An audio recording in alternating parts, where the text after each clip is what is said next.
So there's an article flying around regarding Apple, Tim Cook, and a secret deal made with the Chinese government. Anyway, let's get into it.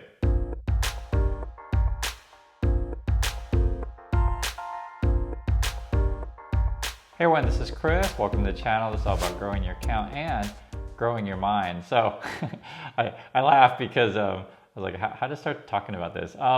Okay, so we've been talking about US-China relations, and as you know, the basic gist was that the American government was essentially, or is, requesting that all Chinese companies share any information of Chinese government officials' connections to said companies, if they sit on boards, if they have financial involvement with these some companies.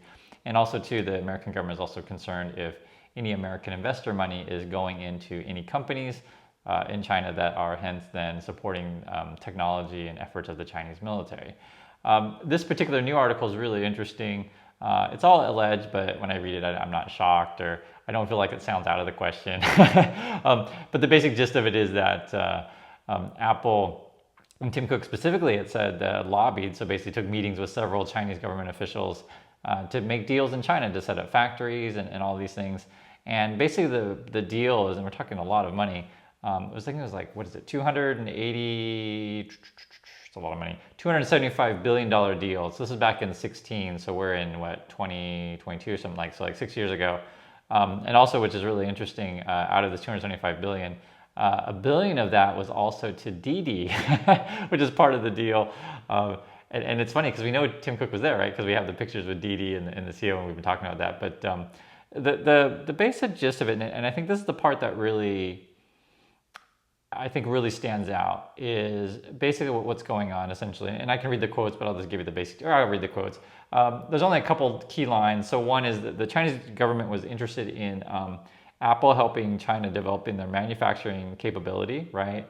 And this is the quote: the most advanced manufacturing technologies, and two, support the training of high quality Chinese talents.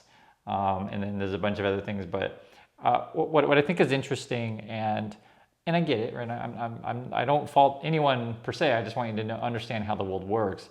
Is it's very ironic that the American government is so concerned about Chinese companies and whether or not our money is going to help the Chinese military, and also which government officials are involved, and yet we have an American company who's literally essentially bribing politicians. I mean, that's essentially what quote deals are, and that's just politics. That's politics and business. I'm not shocked, and you shouldn't be shocked either, because in fact I live here in North Carolina, and Apple's actually building a second headquarters here in North Carolina, and everyone's thrilled. And obviously, all the politicians in every state and every city, or not every, but many states and cities, were lobbying Apple to make a deal to get the second headquarters to be built in their city. So it's interesting that this is also done in China, and we're talking about major amounts of cash. The thing that's sort of, I think, just interesting, and I just printed out there because I want to get your guys' opinion on this, is it's a fascinating thing that you're thinking about how, and this is very real, Chinese people steal US technology. So I'm not saying anything controversial whatsoever. This is a well-known fact. And a lot of these things, and also too, this relates to as well, Tesla's building factories in China. And it just shows how connected we are, and also how, I guess, hypocritical we are. If you understand what I'm saying, because like here in the USA, we all want cheap stuff, right? Essentially, and so cheaper labor's in China.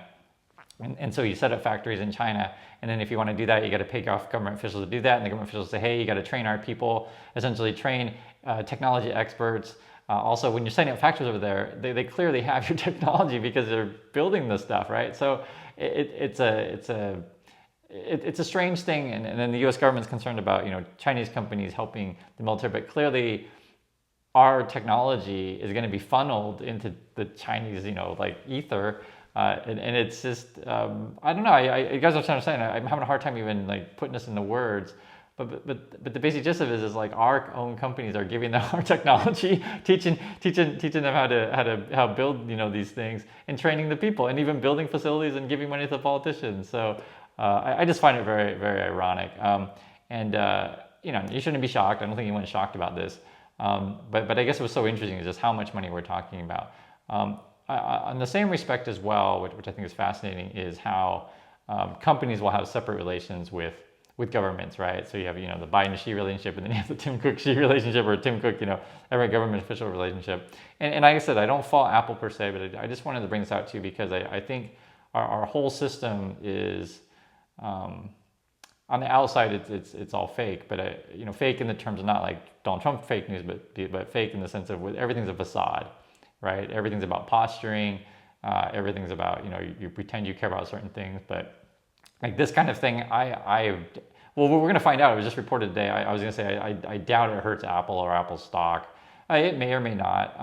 It depends if there's a politician that's going to come out and in the U.S. and say, hey, Apple, why are you, training Chinese people to be experts in technology? Why are you letting them get our quote, not really secrets, but our technology? Because the thing is, we wouldn't really criticize Tesla for building a factory over there either, right? The one thing I think is really interesting, and I'm just talking out loud, is what's eventually going to happen though as well. Believe me, because I used to live in Vietnam, and this is why I'm bullish on Southeast Asia.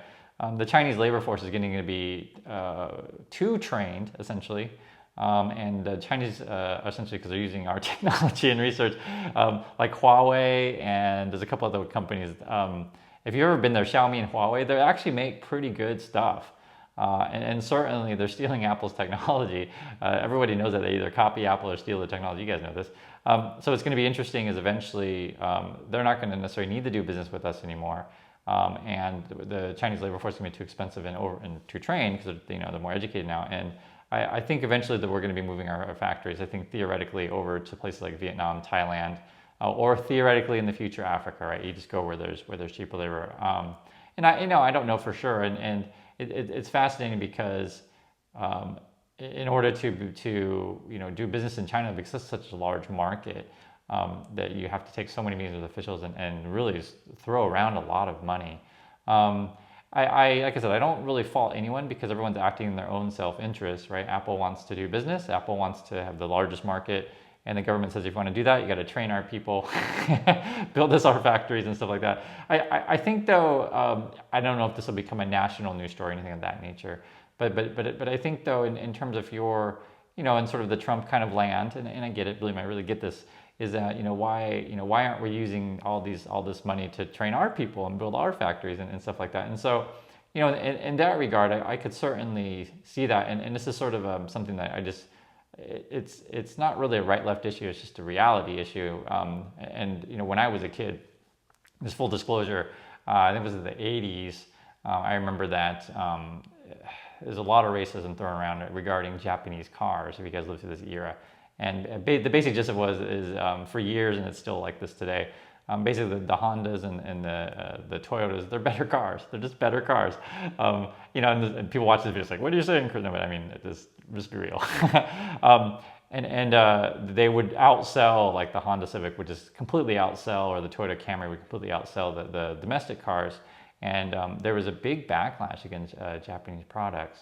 And the reason why I mention this is because it relates to the Trump thing, because those people complain that, why are all the jobs going overseas, and I hate China and stuff like that. But it's such a displaced anger, because the reality is that our big companies, you guys should know this, is not anything like controversial. It's just, like I said, displaced anger. It's our big companies that are shipping jobs away. It's not like China's taking these jobs, and in that regard, I've mentioned this so many times in the past, and if I were to run or something of that nature, I wish, we were training our people here to say, build new technologies like say solar power or wind power, I'm just giving for example, or whatever, computer power, and retraining our workers. I guess the issue is this: our workers are too expensive, and we like cheap things, and so.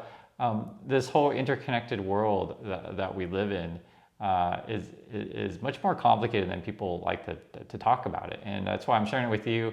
I know I ramble on a bit. I always ramble when I say these kind of things, but there's a lot of things going in my head when I read this. It was such a fascinating issue because we're literally dealing with it the last couple of days in the stock market regarding of, should we invest in these companies? Should we not?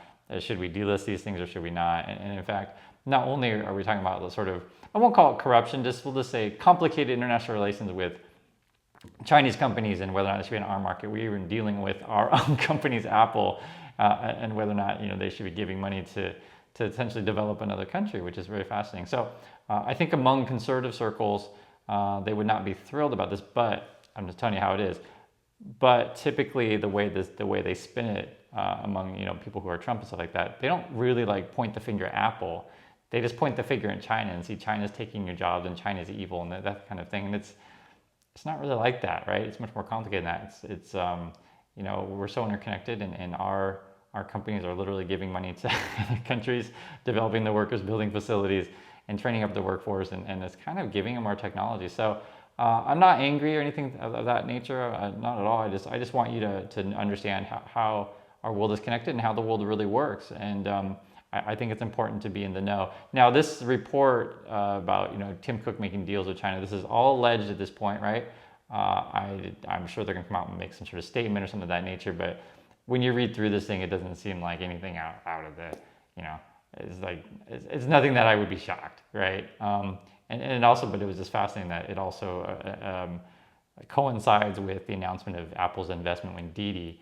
And so it all comes full circle. So it's just, we're caught in the middle of it as retail investors. And I just want to let you know that, for those of you out here who's like, oh, I won't invest in this kind of company, there's no escaping it. Your money is going to be used in literally if you're investing in Apple, which all of us do. Literally all of us in America invest in Apple. Like it's in all of our retirement funds and stuff like that. A lot of that money is funneled to train foreign workers. So, like I said, I'm not mad. I just find it really humorous.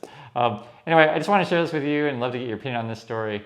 And hopefully it was enlightening and fascinating to you as well. So, do appreciate your time, and I'll catch you in the next video.